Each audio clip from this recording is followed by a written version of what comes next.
If you'd like to exchange your Magic Online cards for event tickets while logged in on Magic Online, you can do so by trading MTGO Academy's official bot, Academy Buy Bot. You can find it in the Magic Online trading area or add it to your buddy list. All right, here we are in the first round.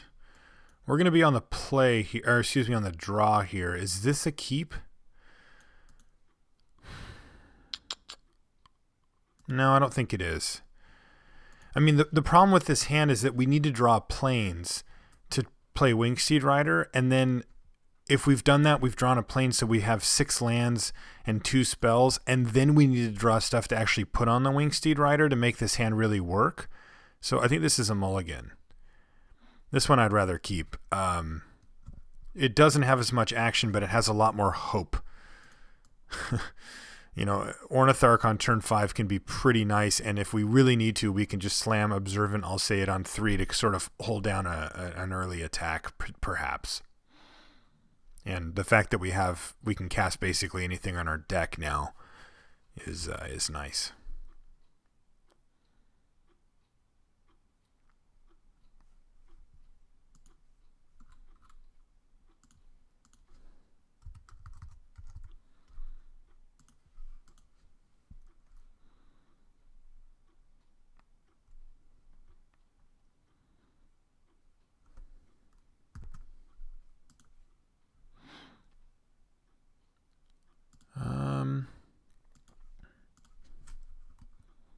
Play our island. Course of the Tide seems like a fine draw. We get to go 3, 4, 5 potentially with this draw.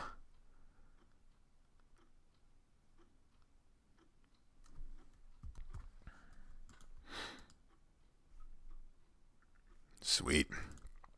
Plays a big 2 drop there. It's pretty annoying for us, but if he does nothing, it's not. Ooh, that's a good 4 to rip here too. Although we have the non-bow. Wow. 3 different colors, but he has nothing to do. So should I play the Observant Alseid at all here is a question. My gut says no. I'm just going to say no here.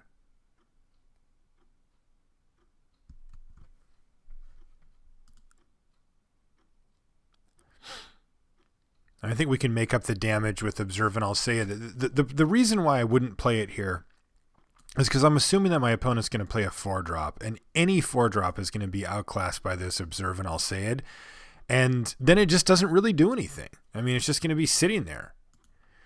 And we're going to get to, we have the mana to bestow it onto one of these fine creatures. Wow, yeah, well, that one definitely outclasses it, but not super worried about that at the moment. Or I think we can play Area Worshippers here and kind of scare him into not attacking maybe for fear of just getting valued out. We could also just play the Chorus of the Tides and just get to racing here. I don't really see a big problem with that play either.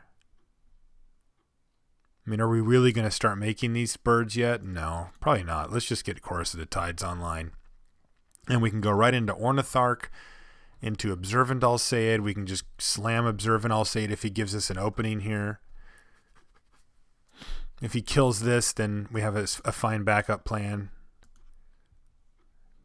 Yeah, that guy's getting through.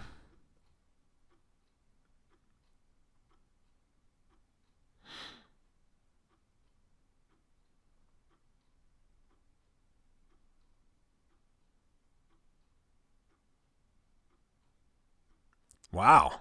Anvil Rot Raptor. This guy went deep. All right. Well, I think that given that play, I think it's okay for us to just bestow here.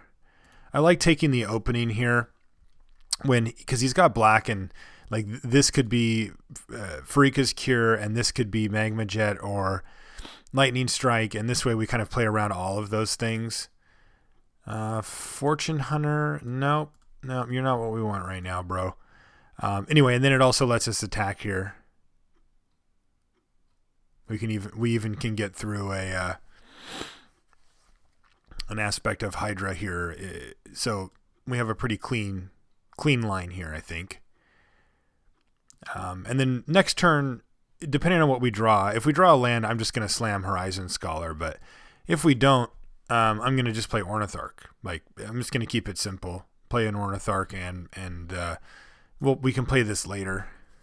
We're going to be taking big chunks of damage from the Reaper, but we can put up such huge numbers that we might be able to just outrun it.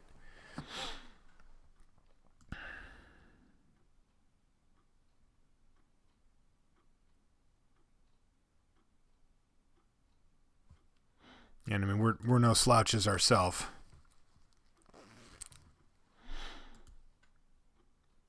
Curious to see if he attacks with his Raptor. This is definitely coming in. Yeah, he's going to swing in there. So he's representing all different types of stuff, and I'm going to respect it here. Not block his Raptor.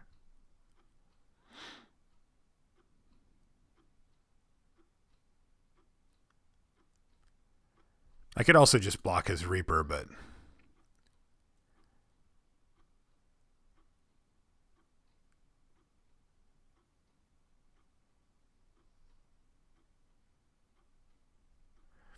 he's all 4-drops. I don't know what this is. Maybe a Nylea's Disciple. That would be a pain. That would add an entire turn to his clock, basically.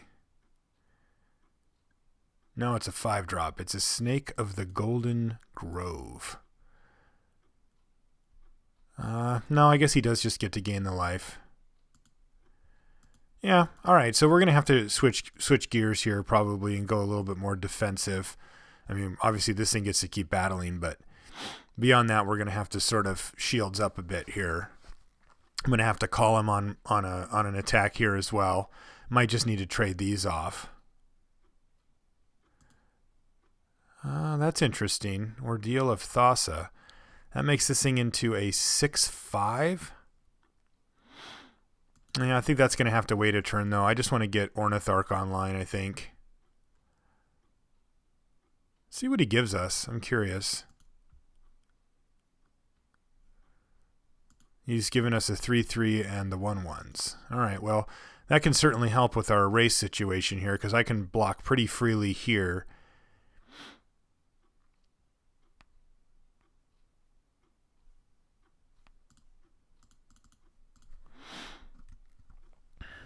I can start chump blocking birds if I feel like we're going to be dead soon.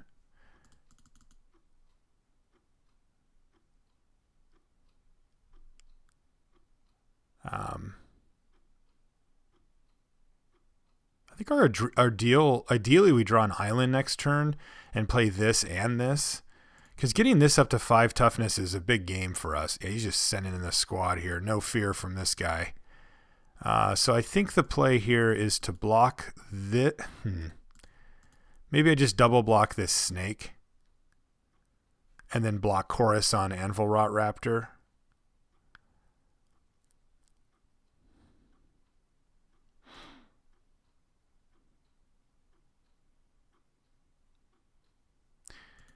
Yeah, I think I'm just going to block like this, actually.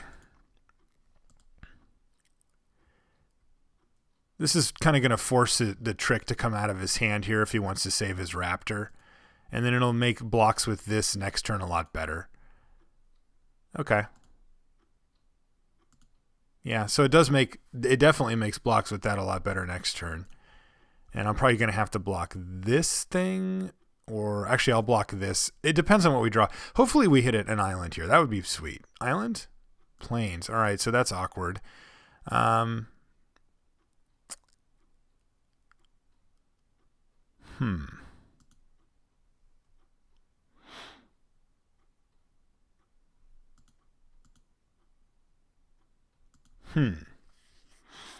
This is interesting. I could just windmill Horizon Scholar here. It doesn't do a ton. It does trade for this. But it doesn't fight this well.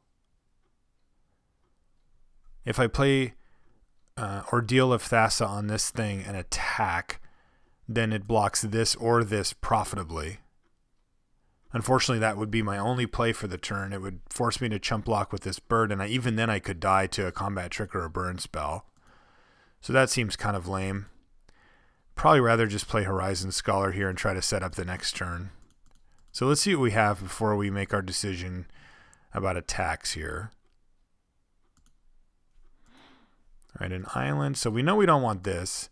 And I think we do want this island, though. Yeah, it just allows us to play 2 cards from our hand next turn, and that's really good.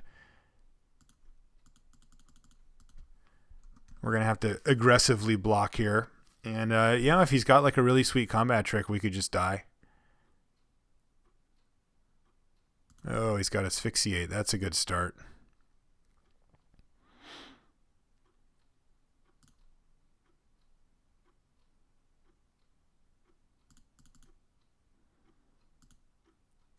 So we don't die right here on the spot, but we're pretty close now. So we'll block like this. Get this thing off the table, hopefully. And go to 2. That still stays on top, I'm assuming. Yep. All right, so this trade happens. And we're not technically dead here, but we're quite close to it.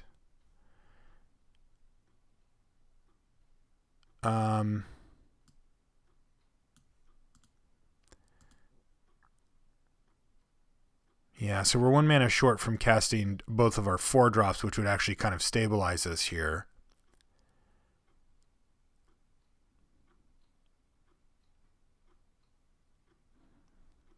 So we must... Yeah, we're just 1 mana short all over, because I could also Coastline Chimera, pay for this to block 2 things, and still get Ordeal down.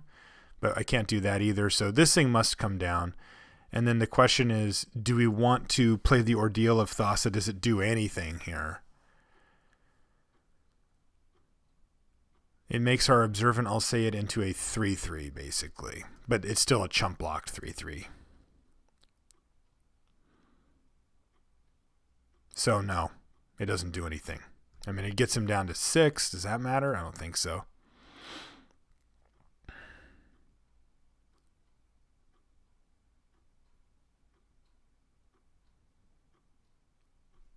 So we battle here.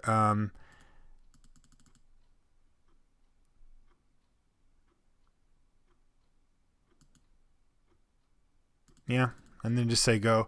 And I think the play is to chump block here. It gives us the most chance to get ourselves out of this mess. My other option is to just block here and leave my Observant Alseid on the table, but I think I'd rather have my Coastline Chimera, because this way there's a lot of cards I can draw to play with Airy Worshippers that can actually block this thing and get a trade done. Like I said, we were 1 mana short here from getting that done. Of course, if he casts almost anything here, we're in pretty bad shape. He's just got Lash to the Whip anyway. All right.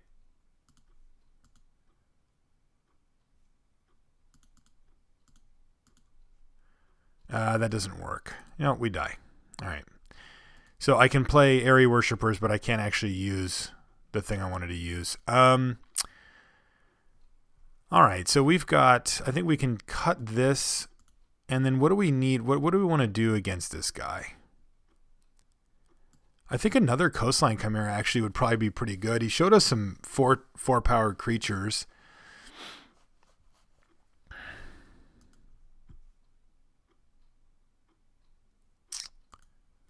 Yeah, let's try this.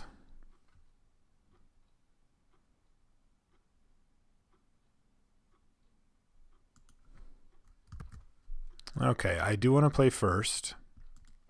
And this is a keep. Yeah, that's a keep for sure.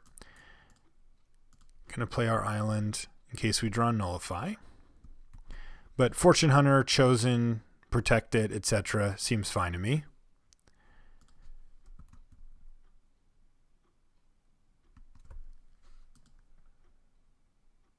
What do you got? All right, Nylea's Presence, that's fine.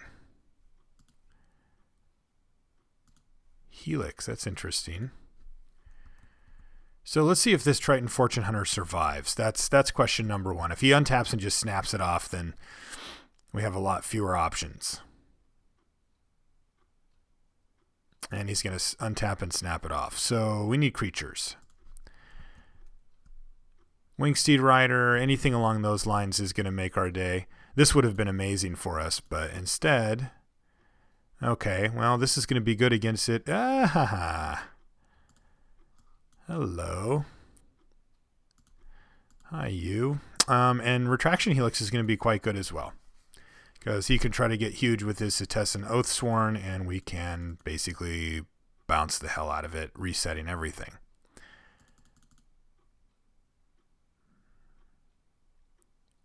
No block. Don't have Lash of the Whip. All right, Snake, no problem. Snake's fine. Annoying, but fine. All right, and there's a Dream Finder to get back nothing right now. Yeah, that's probably not the best card in the world, is it? But let's play this thing on this thing and get some shields up going here. Oh, that's a nice one, too. That's going to be really, really good next turn. This turn, though, I think I'm just going to ship the turn back. We've got so many good block options, and this guy's been very brave about just jamming his guys into our creatures. Uh-oh, don't sip it, though. Just not sip. Nemesis Immortals. That's pretty good. All right, that means he's not attacking, though,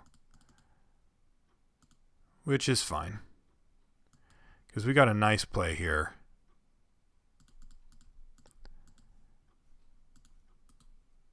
You, sir, have pressure on you now.